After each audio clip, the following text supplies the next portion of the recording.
It is said that God is a Trinity, and a lot of the reason for that has to do with our good fortune in averting natural disasters, particularly the storms and hurricanes that frequent the Caribbean region. And Trinidad and Tobago very often escapes the worst side of a lot of these storms. Now, maybe God is a bit of Trini and enjoys some pilau and curry and doubles and all of that stuff, but really and truly, a lot of the reason that we do escape some of the storms and hurricanes have to do with geography and where we are located in the Caribbean.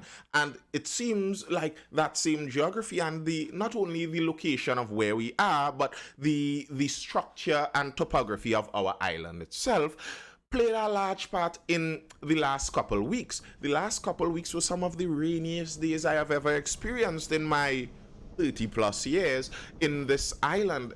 It was strange, the amount of rain that fell, and it wasn't that the rain was so hard per se. The rain didn't come down all that hard at one moment. It was just that it started and it seemed like it didn't want to stop. It seemed like it had no intention of stopping at all. And then after all of those days of continuous rainfall, it culminated in what would have been expected, pretty much a pretty bad flooding disaster in the island of Trinidad. And it was comparable to another previous one we had in 2018 that was really bad also. Several areas underwater and remaining underwater for days at a time, the water seemingly unable to come out, like the water has to be evaporated out of the area.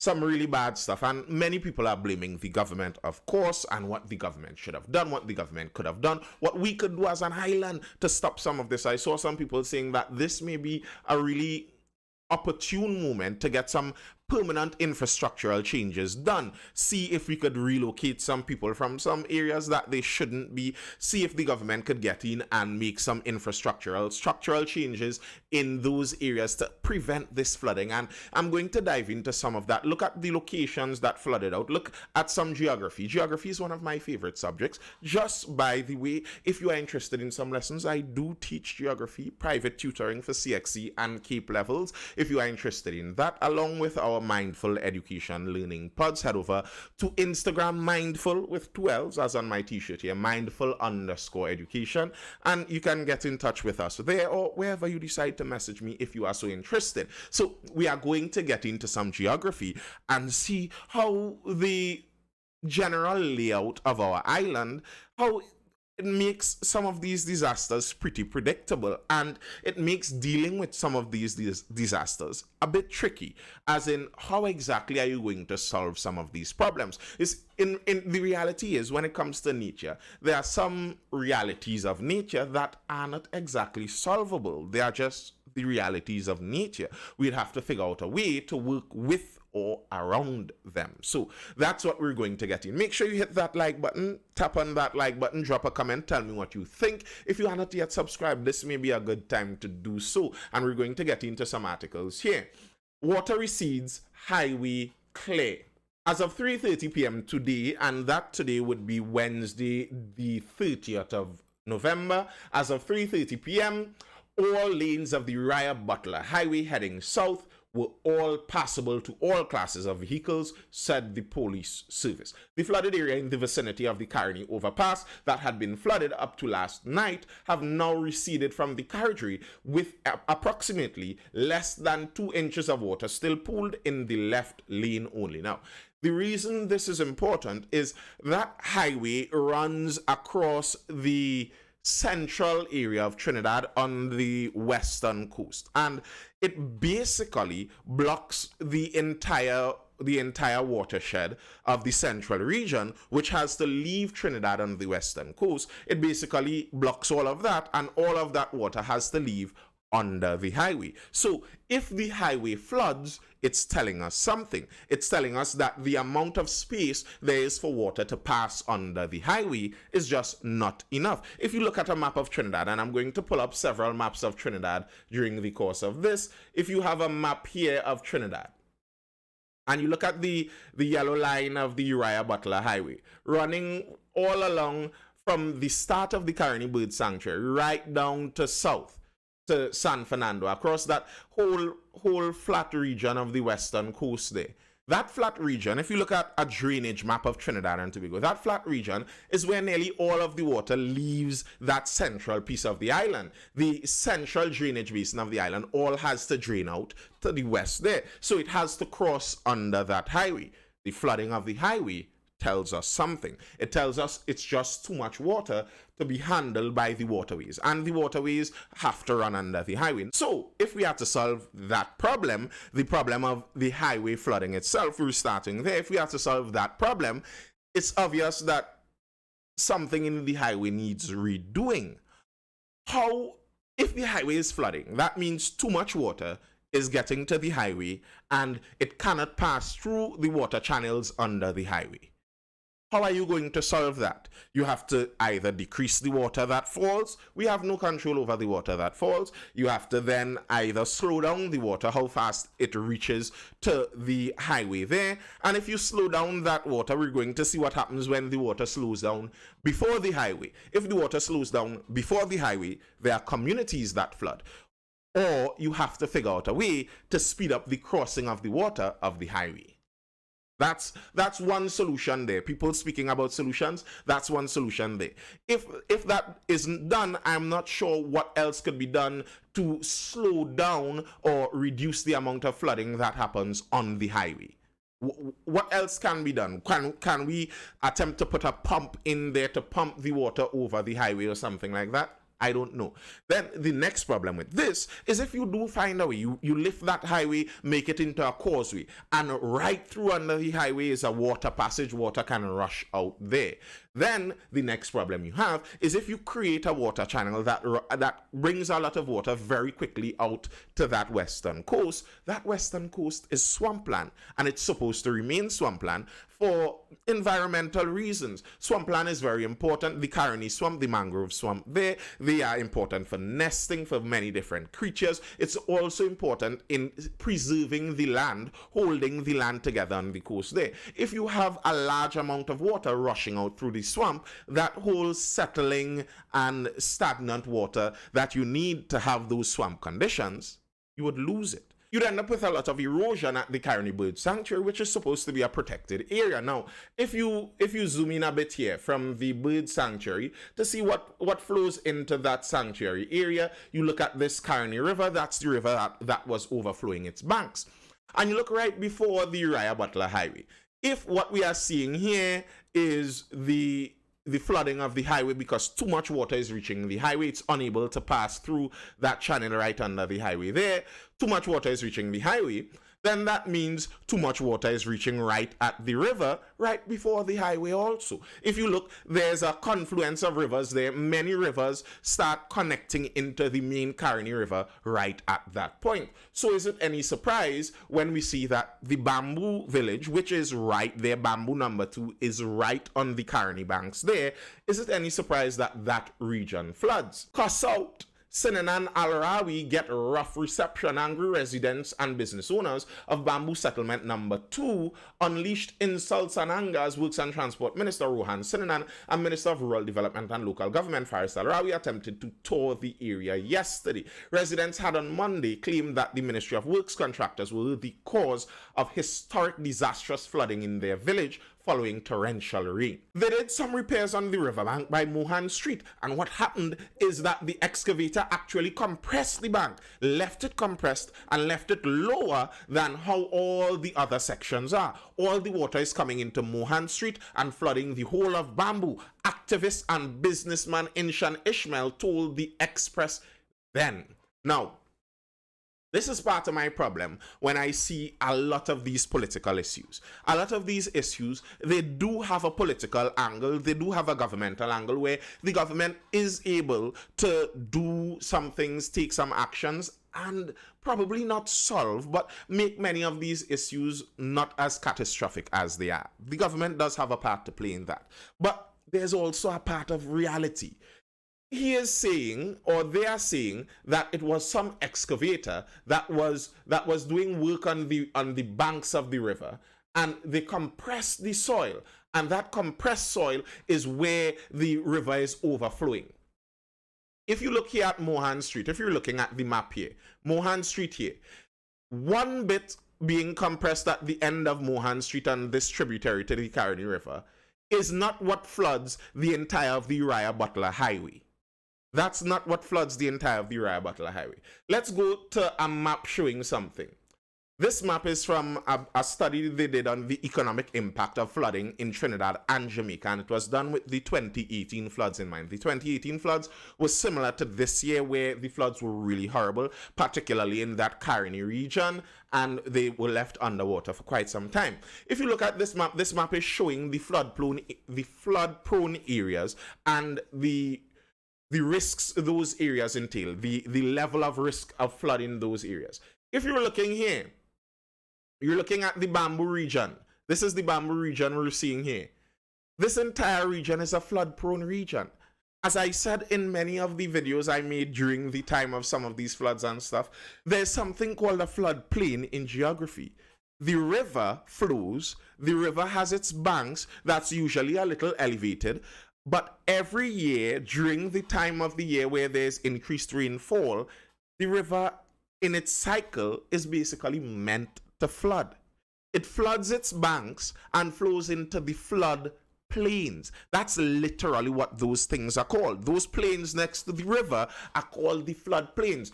And if you look here, you're seeing that the Bamboo is located on a flood plain. The Bamboo is the flood plain of the Caroni River. Now, granted, I don't agree that when people are under 9 feet of flood waters and they're struggling, their life is being washed away, literally, to some extent. Now may not be the exact time to tell somebody, well, maybe you shouldn't have built on a floodplain. Okay, yeah, now may not be the ideal time, but maybe you shouldn't have built on a floodplain at the same time.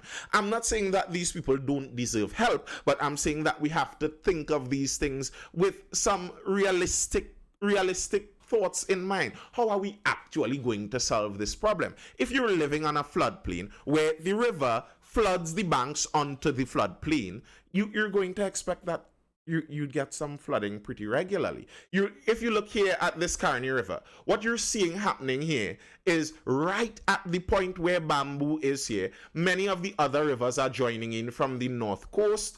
You're having the rivers from the north coast joining into the main Caroni River there. So the river is at maximum volume at that point down there. So when you have rain falling all around the country and all of the rain gets into the waterways, and all of these waterways the minor waterways find themselves pouring into the major waterways, and then the major waterway reaches its main point where it has maximum volume, and then you are living on the floodplain at that exact point, you could understand certain things. Let's look at some other areas that flooded. Residents under stress as Freeport Road collapses. A collapsed road and flooding in parts of central Trinidad left dozens of residents unable to access their homes over the weekend. Several weeks ago, a sinkhole appeared along Arena Road in Freeport. That roadway connects Freeport to Caparo. So let's look and see where that Freeport and Caparo connection is there. Behind Londonville area here, you have Caparo kind of in the central of Trinidad here, with the Freeport region connecting back through the back here into Caparo. Grand. Now let's look at our map with flooding risk. And you would see that the Caparo region down here is also at a flood risk, a flood prone area. Caparo regularly floods. There's a river there. We'd get into the location of the rivers too. Another area that is under serious flood. Floods keep rescue teams out. Top floors of homes inundated.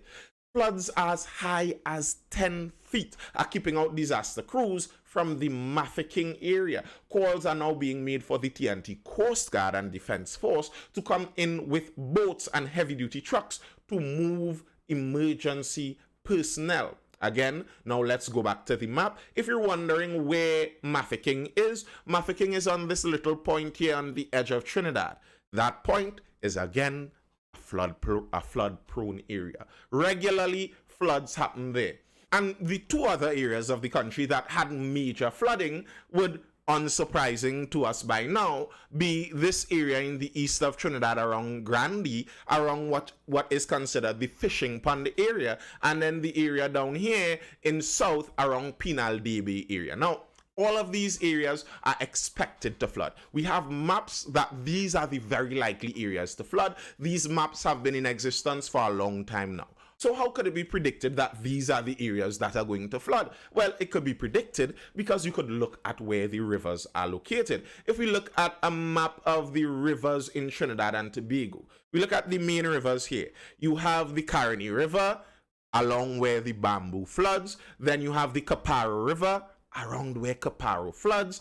Then you have the Arapooch, South Arapooch River, around where it floods in South Trinidad in that Pinal de Bay area. Then you have the Ottawa River, where it floods in Mearo. And you have the the North Arapooch River, where it's flooding there in Sangre Grande in the east around that fishing pond area.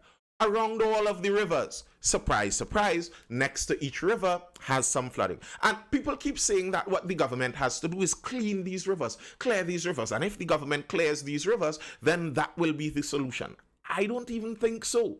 If you clear the rivers, then you'd allow the rivers to hold a larger volume at a quicker rate. But what that means is wherever the river slows down, the larger volume is going to flood.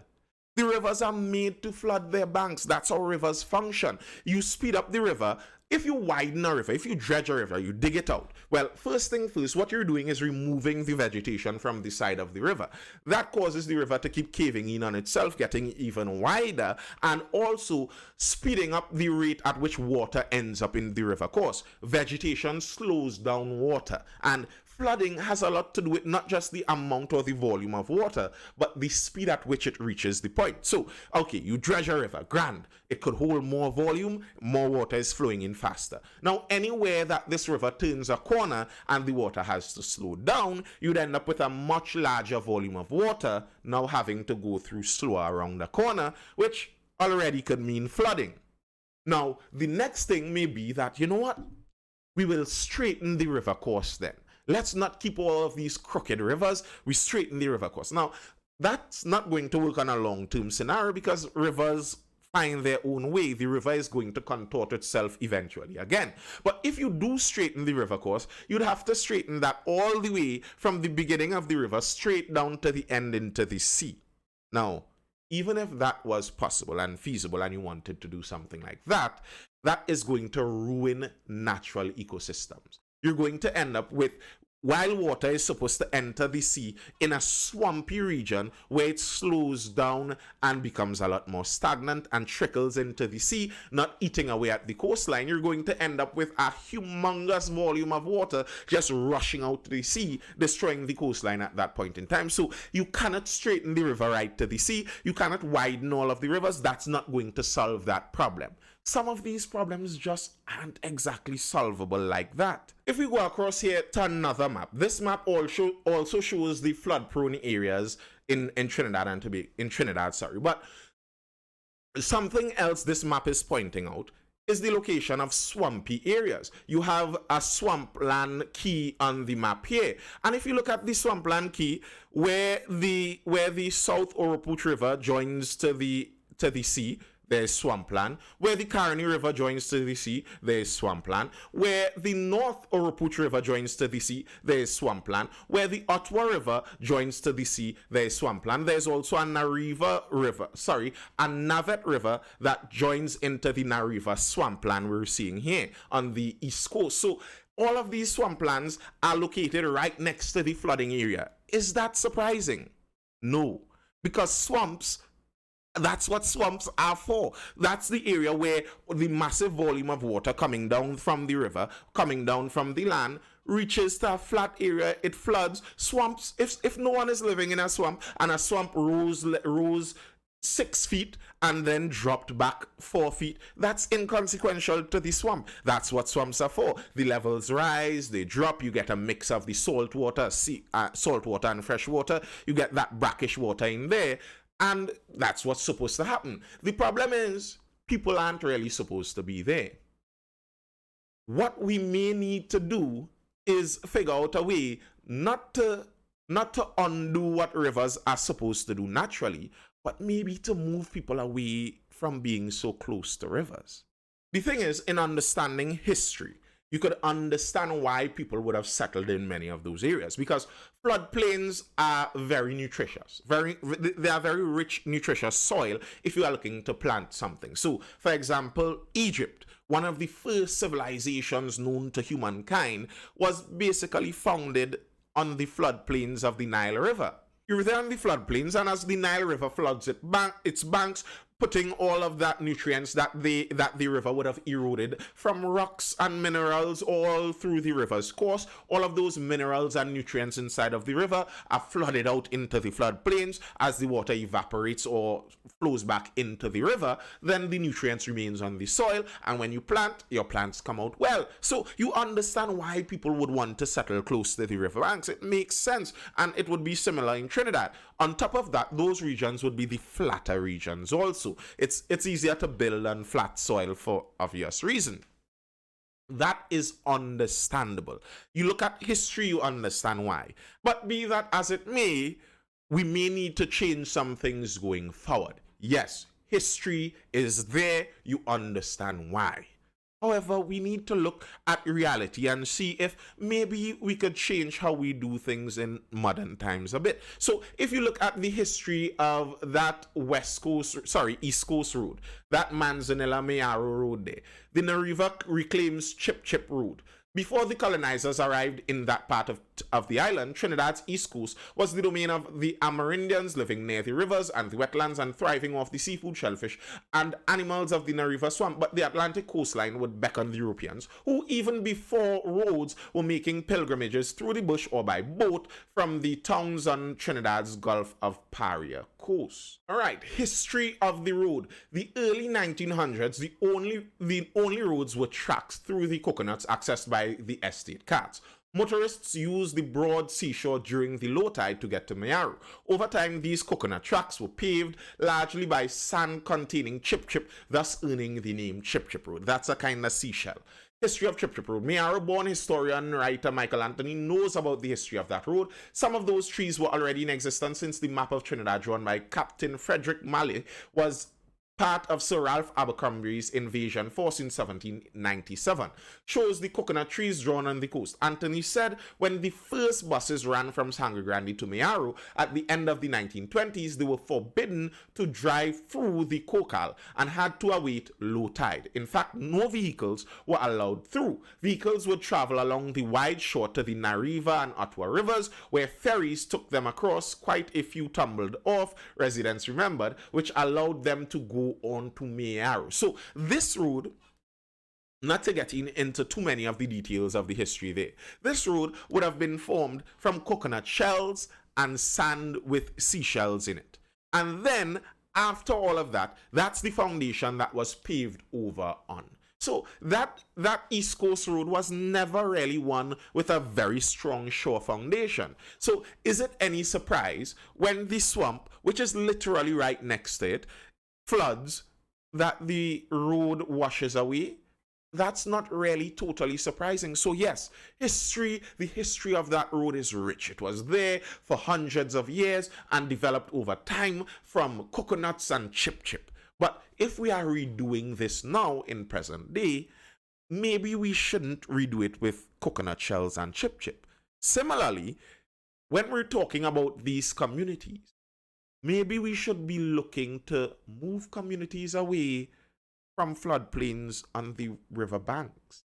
Or if you remain in these communities, we figure out better ways for people to live there. Maybe you cannot live in a flat house on the floodplain of a riverbank. Maybe if you are on the floodplain of a riverbank, you need a house on stilts, several feet above the ground. And that's not something unheard of. I remember in my early years in primary school, you would see in social studies and geography and history, they're talking about the different types of houses and the houses that people build when they were living close to riverbanks. And okay, that made sense way back then. There were houses on stilts. And now there seems to be no more houses on stilts. You see people building entire residential areas in some of these districts. We go back to this flood prone map. You see people building whole residential areas in some of these super flooding areas where everyone knows this area floods every now and again, and they're building flat houses. And then when the rains come and the floods come, it's, oh my goodness, people are in danger. And I'm not making a mockery of that. People are in danger and they should be helped. No cost should be spared in helping people and saving people's lives. Totally agreed. But in making the decision in the first place, might we consider utilizing the land in what the land naturally does more? If the land floods, well, utilize the land in some kind of thing that could take floods. What do you think? Tell me what you think. That's all I have for now. I hope you're educated, informed, or entertained. Drop a comment, tell me what you think, and make sure you hit that like button. If you are not yet subscribed, please do subscribe. And I haven't been much for the lives or even the regular videos for this week. I had a bit of a virus. Hopefully it's going. Hopefully you can't hear too much in my voice even in this video. And I will see you guys in the next video.